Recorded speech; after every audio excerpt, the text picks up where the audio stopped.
Bienvenidos a una nueva edición de nuestro podcast. Mi nombre es Juan Carlos y aquí compartiremos historias y vivencias de fe, estudios bíblicos, lecturas de la Biblia, momentos de oración, reflexiones y las transmisiones de nuestra comunidad de fe, Iglesia en Casa, aquí desde Carolina del Norte. Así que comencemos con el episodio de hoy. Padre, en el nombre de Jesús, gracias, Señor, por la oportunidad de adorarte, bendecir tu nombre, Señor. Gracias, Señor, porque durante la adoración te cantábamos y te decíamos, Señor, eres nuestro primer lugar, Señor. Gracias gracias por ese privilegio de poder saber que nos podemos acercar a ti sabiendo que en ti hay respuesta, que en ti hay dirección, que en ti hay palabra, que en ti hay descanso, Señor, que en ti hay propósito, que en ti hay corrección, Señor, que en ti hay oportunidad, Señor. En el nombre de Jesús te pido que me bendigas una vez más en esta mañana utilizándome para bendecir a tu pueblo, Señor.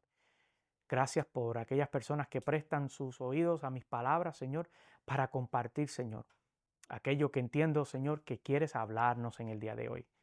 Gracias, Padre, porque en el nombre de Jesús la palabra es sembrada, una semilla fértil, Señor, que donde quiera que llegue, Señor, va a germinar fruto, un fruto próspero, un fruto de bendición, un fruto de crecimiento, un fruto de expansión, Señor.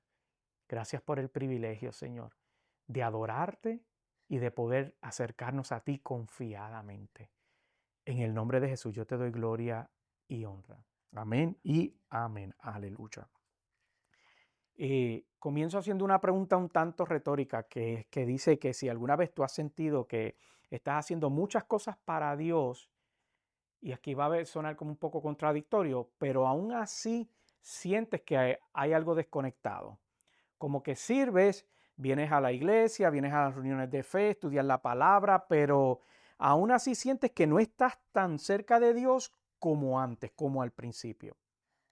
Ahora imagínate que en medio de todo esto te llega una carta, te llega un correo electrónico o una carta, ¿verdad?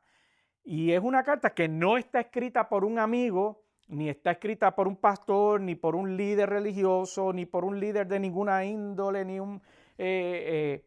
una persona de estas motivacionales, ni siquiera por un profeta. Pero esa carta está escrita por Jesús mismo y está dirigida precisamente para ti. Así que esto inspira al tema que quiero compartir hoy con ustedes, que se llama Jesús te escribió. Y la verdad es que sí, Jesús escribió cartas y en Apocalipsis 2 vamos a encontrar una que está dirigida a una iglesia que no era cualquier iglesia, sino era la iglesia de Éfeso, ¿verdad? Y si recuerdan, nosotros estuvimos estudiando la carta a los Efesios y en la iglesia de Éfeso, y esta carta tiene la peculiaridad que fue escrita alrededor de 30 años después de que Pablo fundó esta iglesia, entre 30 y 35 años después de esta iglesia fundada. Así que era una comunidad de fe relativamente joven, tomando en consideración que fueron una de las primeras iglesias. Y esta carta este comunicado llegó de una manera muy interesante porque era como cuando tú llevas un año en tu trabajo y te llaman para darte una evaluación. Entonces Jesús estaba evaluando esta iglesia. Y lo hermoso de eso, que lo que Él le dijo también nos aplica a nosotros en el día de hoy y nos arroja mucha luz. Así que yo quiero que me acompañen al último libro de la Biblia, Apocalipsis, en el capítulo 2, y vamos a estar leyendo del verso 1 al 7. Apocalipsis, capítulo 2, del verso 1 al 7. Y nos vamos a mantener en este capítulo, aunque yo voy a estar haciendo algunas referencias a Efesios para ayudarlos a ver el paralelismo de lo que Jesús le está hablando a ellos en relación casualmente con la carta a los Efesios que está unos libros antes ahí en el Nuevo Testamento. Leemos Apocalipsis 2, comenzando en el verso 1, en el nombre del Padre, del Hijo y del Espíritu Santo. Dice así: escribe al ángel de la iglesia de Éfeso. Esto dice el que tiene las 7 estrellas en su mano derecha y se pasea en medio de los 7 candelabros de oro. Antes de seguir, te voy a dar un poquito de contexto, qué es lo que está hablando Jesús aquí, cómo él se está refiriendo a él mismo. Mira, las 7 estrellas es un simbolismo, una representación de los líderes principales de aquellas iglesias de aquel entonces. Entonces, Jesús los tiene en su mano, lo cual significa que habla de su autoridad, de su cuidado y de su poder sobre estos líderes de estas 7 iglesias.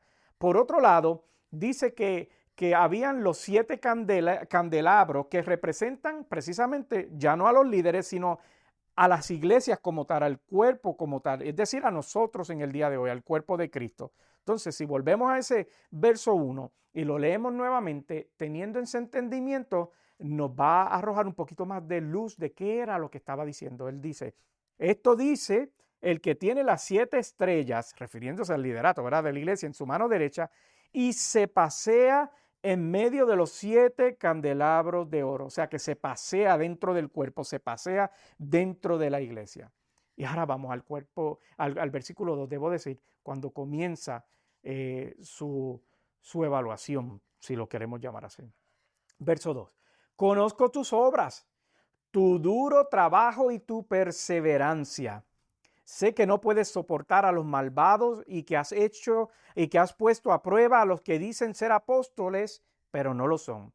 Has descubierto que son falsos. 3. Has preservado y sufrido por mi nombre sin desanimarte. 4. Sin embargo, tengo en tu contra que has abandonado tu primer amor. 5. Recuerda de dónde has caído, arrepiéntete y vuelve a practicar las obras que hacías al principio. Si no te arrepientes, iré y quitaré de su lugar tu candelabro. 6. Pero tienes a tu favor que aborreces las prácticas de los nicolaitas, las cuales también yo aborrezco. 7.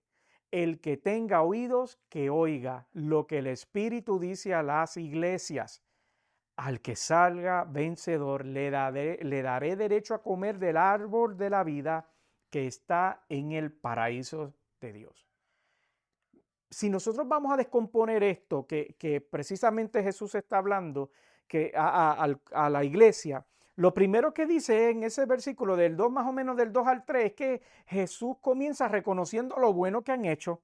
Y comienza diciéndole, mira, yo conozco tus obras, yo conozco tu arduo trabajo, que eres un fajón y tu perseverancia. Le está diciendo, yo sé que tú no eres un cristiano pasivo, que estás activo, que estás con las manos en el arado. Tal y como dice, y aquí voy a empezar a crear los paralelismos en Efesios, en el capítulo 2 y el verso 10, cuando dice, fuimos creados para las buenas obras. Entonces, quiere decir que ellos estaban cumpliendo esa demanda que tenían sobre ellos de las buenas obras.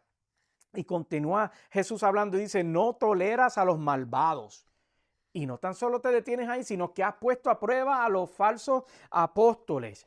Entonces quiere decir que ellos eran firmes en la doctrina, que ellos estaban bien centrados, tenían una buena definición de la doctrina, estaban enfocados, la entendían, tenían el espíritu de discernimiento bien afinado, no se tragaban cualquier cuento de camino que se levantaba, cualquier nueva teoría que se levantara o interpretación que se pusiera de moda. Ellos como que decían, yo no sé, eso como que no está alineado a las escrituras y las rechazaban. Entonces Jesús reconoce eso también en ellos. Le dice, ustedes están enfocados en la doctrina, ustedes saben lo que es bueno y lo que no lo es. Ustedes saben lo que yo espero y lo que no espero. Pero continúa diciéndole, has preservado y sufrido por mi nombre sin desanimarte. Imagínate. Le está diciendo, todas las pruebas que tú experimentas, las estás aguantando y no te rindes. Le estaba diciendo, hay fidelidad en ustedes. Ustedes son unas personas sumamente fieles, pero no te detienes en la fidelidad, sino que también hay consistencia. No hay unos días sí, unos días no. Hay una consistencia. Y continúa diciéndole, ahora bien, aborrece las prácticas de los nicolaitas, los cuales yo también aborrezco. Le está diciendo, ustedes son santos, están alineados, no le dan espacio al pecado, no se mezclan con el pecado, no le dan oportunidad al pecado. Eran intencionales en no vivir vidas que los alejaran de Cristo. Eran intencionales en no vivir vidas mundanas. Eran consagrados a Dios. Y si tú lees eso hasta ahí, es tremenda carta de presentación. Mira, si tú te sientas en tu oficina, si tu jefe te llama a tu oficina y te dice todas estas cosas, tú dices, esto está buenísimo. Yo soy el empleado del mes. A mí me dan la promoción, ¿verdad? Pero si nosotros nos detenemos ahí, uno podría decir, ¿qué clase de iglesia es esa? En esa comunidad de fe, en esa iglesia es que donde yo me quiero congregar. Ahí sí que saben la verdad. Pero la realidad es que como el Señor es aquel que pesa los corazones y discierne los pensamientos, comienza a hacerle una advertencia ahí en ese versículo 4 que lo acabamos de leer, cuando le dice, has dejado tu primer amor. Todo esto está buenísimo, todo lo que estás haciendo está buenísimo y yo lo miro y yo lo reconozco, no lo estoy ignorando, pero has dejado el primer amor. Entonces el versículo le dice ahí, sin embargo, tengo en tu contra que has abandonado tu primer amor.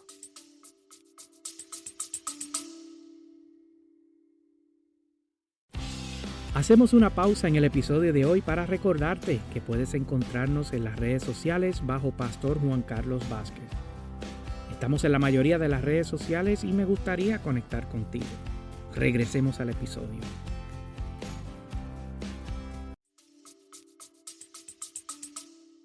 ¡Auch! Eso duele porque todo iba bien, pero algo vital se había perdido. El corazón estaba apagado. Y déjame aclararte esto. El primer amor no es solo un asunto de nostalgia o de emoción o de sentimiento. Es esa pasión genuina que uno desarrolla, que uno tiene. Es esa devoción, es ese fuego interior por Jesús que te quema, que te impulsa y que te mantiene corriendo en crecimiento hacia Él y por Él, aunque lo que tú veas a tu alrededor no llene tus expectativas momentáneas o emocionales o yo no sé de qué tipo de expectativas, no se detiene ahí, no se limita ahí. Mira, es recordar que fuimos salvos por gracia. Tal como nos recuerda Efesios, ese mismo capítulo 2, que nos recuerda que no lo merecíamos. Pero aún así, Él nos amó y nos amó primero. Entonces, en este tiempo, es ese tiempo, debo decir, donde la intimidad tuya con Dios era diferente. ¿A qué me refiero con esto? Bueno, pues estoy hablando del tiempo donde uno ora intencionalmente con lágrimas y con pasión. Uno busca la presencia de Dios con hambre y con sed, donde uno lee la palabra sabiendo que va a haber una revelación de parte de Dios y uno la lee constantemente porque tiene un hambre genuina por Él, donde no necesitas que te animen a servir porque lo haces con gozo, donde no te animan, no necesitas que te animen, ok, vamos a ir al culto, vamos a ir a adorar, no necesitas que te empujen porque el fuego está en ti, tú lo quieres hacer y tú dices, ay, no puedo esperar a ir a adorar al Señor, a reunirme en la casa del Señor junto a mis hermanos, a adorar, a cantar. Es ese deseo porque ¿cómo puedo servir en la obra? ¿Cómo puedo levantar la obra? ¿Cómo puedo empujar la obra? Y cuando hablo la obra no hablo de la estructura, sino me refiero al cuerpo de Cristo. ¿Cómo puedo avanzar el reino? El abandono del primer amor es algo sumamente peligroso porque es algo sutil. Es algo sutil, ¿verdad? El problema es que ese amor no se apaga de un día para otro. Se va enfriando poco a poco. A veces el servir, la rutina, la familiaridad, incluso la lucha por la verdad, ese desespero por estar siempre alineado a la doctrina de Jesucristo, van poco a poco minando e increíblemente nos van desconectando el corazón. Opera con una sutileza increíble. Mira, cuando los halcones andan merodeando mis gallinas, ¿verdad? Ellos llegan a un árbol cerca y se estacionan ahí. Y el gallo da la alarma y todas corren, pero ese pájaro se queda ahí tranquilo y comienza y se queda ahí sin moverse para que las gallinas se vayan acostumbrando a él y entonces él identifica por dónde puede atacar y ataca una de las gallinas. Así mismo es esto, es algo sutil que tú no te das cuenta, ¿verdad? Así pasa con lo que yo llamo el enfriamiento espiritual, que se mete de a poquito, callado, sutil, se mete despacito y no como la canción de Luis Fonsi, se mete por ahí, por las rendijas y sin darnos cuenta estamos haciendo muchas cosas para Cristo, pero sin fuego. Estamos muy ocupados para Cristo, pero sin fuego. Y digo, no, es que yo hago mucho para la obra, yo hago esto, lo otro, pero sin fuego. Lo haces por rutina.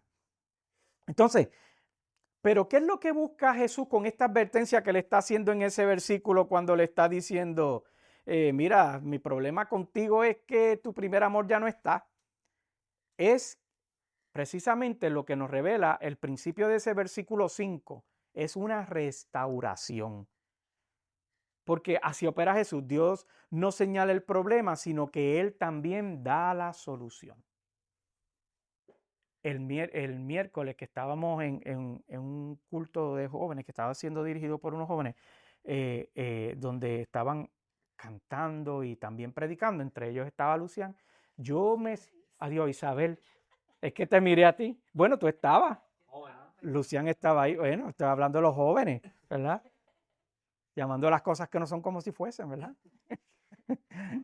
Más respeto, más respeto. Estábamos Lucián y yo, y Isabel estaba ya también adorando en el grupo, y yo veía precisamente un poquito de esto, porque yo veía esta nueva generación de jóvenes tan apasionados por Dios, predicando sin miedo. Cuando digo sin miedo es que estaban predicando cosas que lamentablemente por alguna razón u otra no se escuchan con frecuencia dentro de las iglesias, pero ellos estaban allí sin miedo, lo que yo llamo sin miedo al éxito, predicando lo que la palabra habla. Entonces, Jesús, como te digo, no solo señalaba el problema, sino que Él siempre va a dar la solución.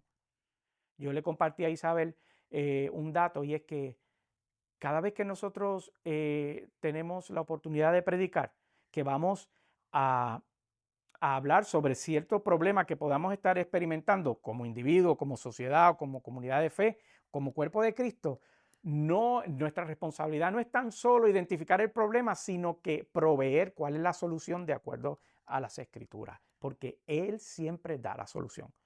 Por eso Jesús dice, recuerda de dónde has caído y comienza a darle la solución.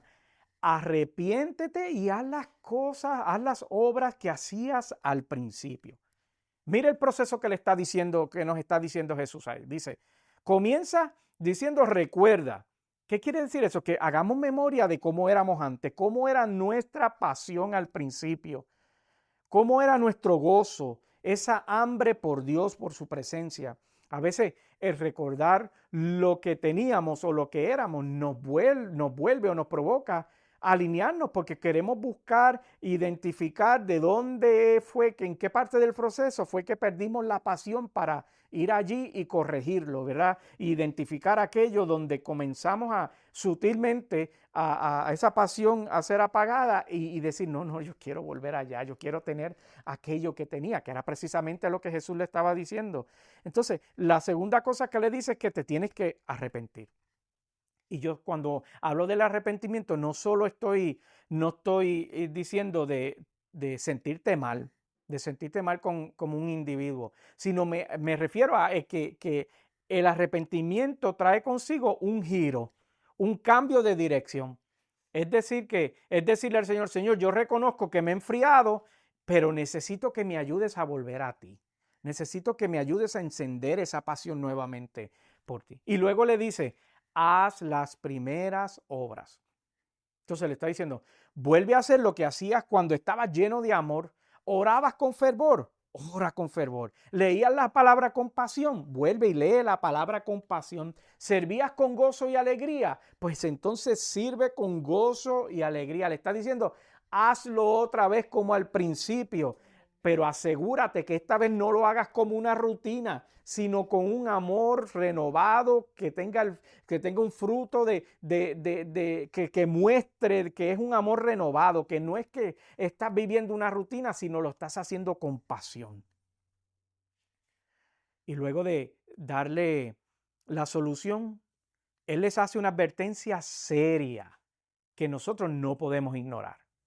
Y ahí en ese versículo 5 Jesús le dice, si no te arrepientes, vendré y quitaré tu candelabro de su lugar. Esto es fuerte.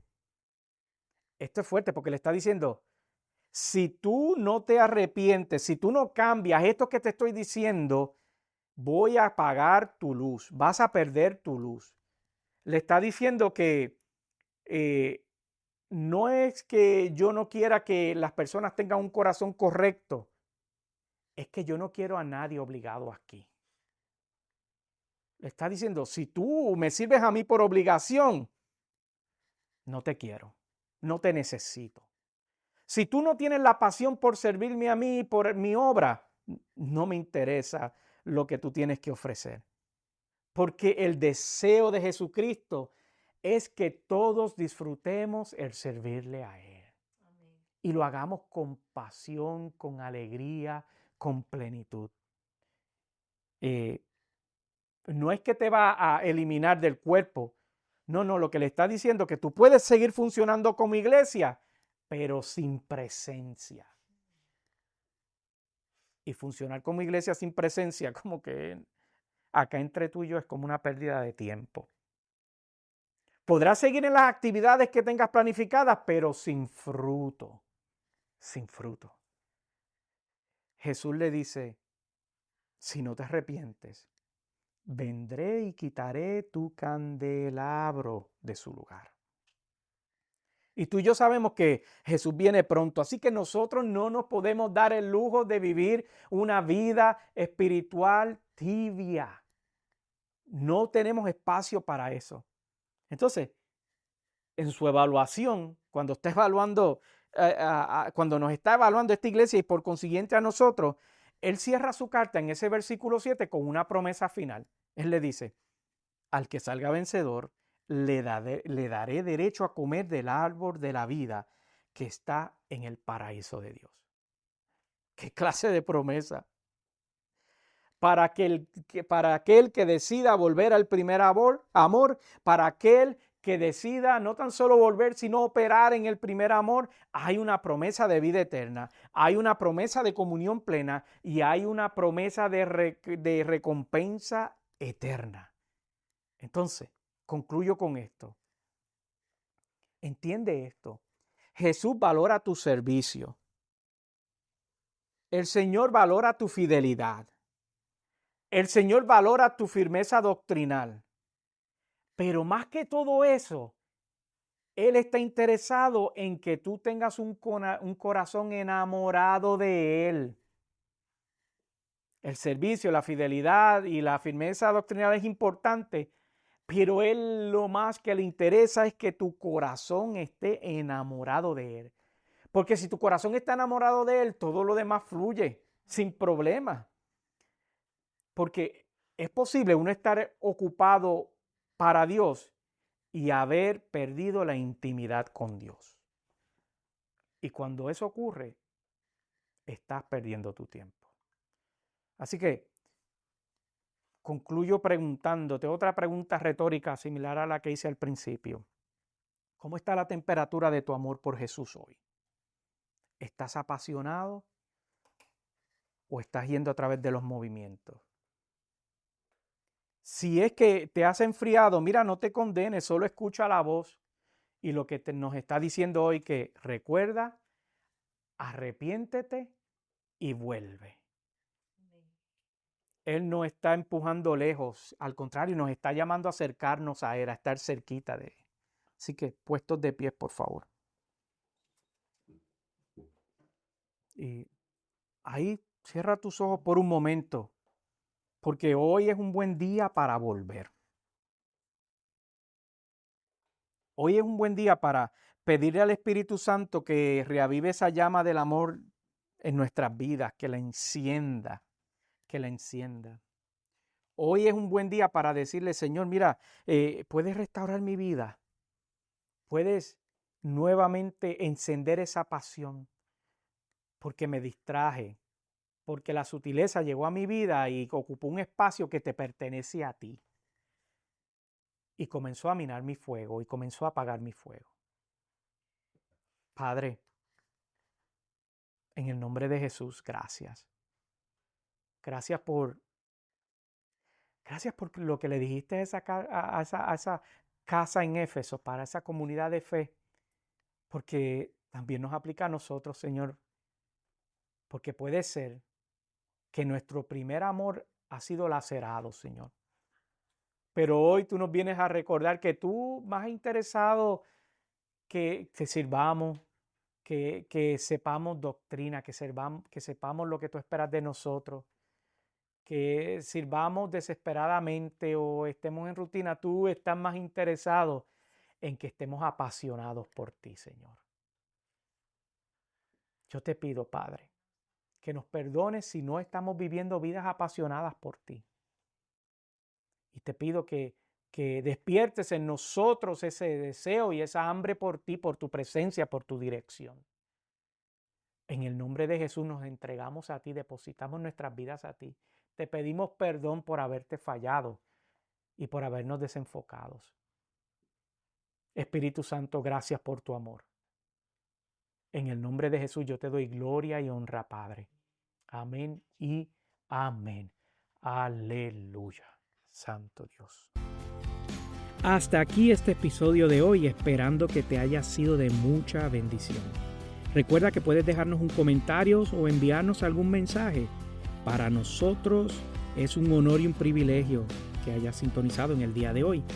Y recuerda que puedes visitar en la página de internet pastorjuancarlos.com o iglesiacasanación.org. Hasta la próxima transmisión. Sean todos bendecidos.